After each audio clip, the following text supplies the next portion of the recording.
Hi all ಎಲ್ರು ಹೇಗಿದ್ದೀರಾ? ಇವತ್ತಿನ ದಿನ ಅಂತೂ ಸ್ವಲ್ಪನೂ ಚೆನ್ನಾಗಿರಲಿಲ್ಲ ಅನ್ಸುತ್ತೆ ನನಗೆ. ಆಕ್ಚುಲಿ ಹುಷಾರಿರ್ಲಿಲ್ಲ. ಆಸ್ಪತ್ರೆಗೆ ಹೋಗಿ ಡ್ರಿಪ್ಸ್ ಹಾಕ್ಕೊಂಡು ಬಂದು ಏನಾದ್ರೂ ಹೆಲ್ತಿ ಫುಡ್ ತಿನ್ಬೇಕು, ಮನೆಗೂ ಹೆಲ್ತಿ ಫುಡ್ ಮಾಡ್ಕೊಡ್ಬೇಕು ಅಂದ್ಬಿಟ್ಟು ನಾನಿಲ್ಲಿ ಕೀನ್ವಾ ಉಪಮಾವನ್ನ ಮಾಡಿದೆ.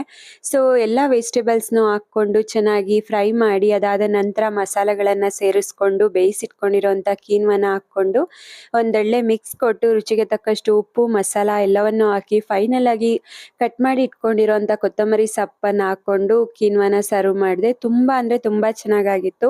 ಆಕ್ಚುಲಿ ನೀವು ಡೈರೆಕ್ಟ್ ಸಲಾಡ್ಗಳಲ್ಲಿ ಹಾಕೊಂಡು ಕೂಡ ತಿನ್ಬೋದು. ಬಟ್ ಈ ರೀತಿ ಉಪ್ಮಾ ತರ ಮಾಡಿದ್ರೆ ಟೇಸ್ಟ್ ಇರುತ್ತೆ, ಸ್ಪೈಸಸ್ ಇರುತ್ತೆ, ಸಕ್ಕತ್ತಾಗಿರುತ್ತೆ.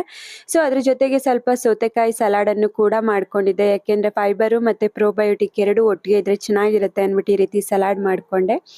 ಸೊ ನನಗೆ ಸ್ವಲ್ಪ ಗಂಜಿಯನ್ನ ಮಾಡ್ಕೊಂಡೆ. ಇದು ಸಿರಿಧಾನ್ಯ ಗಂಜಿ. ಇನ್ ಕೇಸ್ ಟೈಮ್ ಇದ್ರೆ ಈ ಕಂಪ್ಲೀಟ್ ವ್ಲಾಗ್ ಅನ್ನ ನನ್ನ ಯೂಟ್ಯೂಬ್ ಚಾನಲ್ ಅಲ್ಲಿ ನೋಡಿ, ಲೈಕ್ ಮಾಡಿ, ಶೇರ್ ಮಾಡಿ. ಈ ವಿಡಿಯೋ ನೋಡಿದಕ್ಕಾಗಿ